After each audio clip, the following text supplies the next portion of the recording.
Bonjour. Mécanicien Mokhtar, Tunisie. Eh bien, l'interrogateur a mentionné de la fumée sortant du bouchon de remplissage d'huile. Tout d'abord, j'ai besoin de savoir pourquoi cela se produit.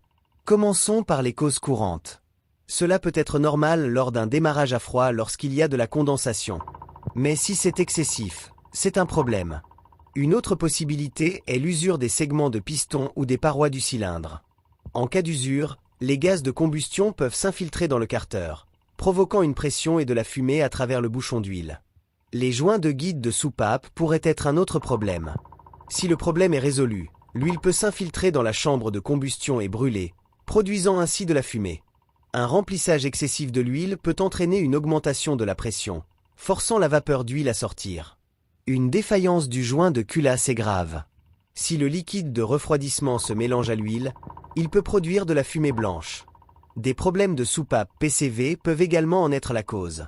Un système PCV obstrué augmente la pression du carter, forçant la vapeur d'huile à sortir.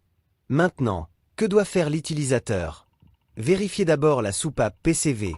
C'est une solution facile. Recherchez d'autres symptômes tels qu'une fumée blanche provenant de l'échappement, une huile laiteuse ou une perte de liquide de refroidissement, qui indique un problème avec le joint de culasse. S'il y a de la fumée bleue provenant de l'échappement, cela signifie que de l'huile brûle, probablement à partir des segments de piston ou des joints de soupape.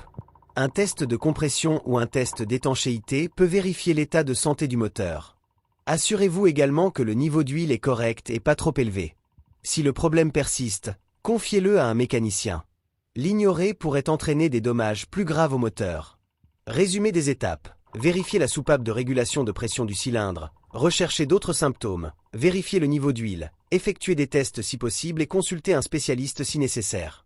N'oubliez pas de vous abonner et d'activer la cloche pour recevoir toutes les nouveautés.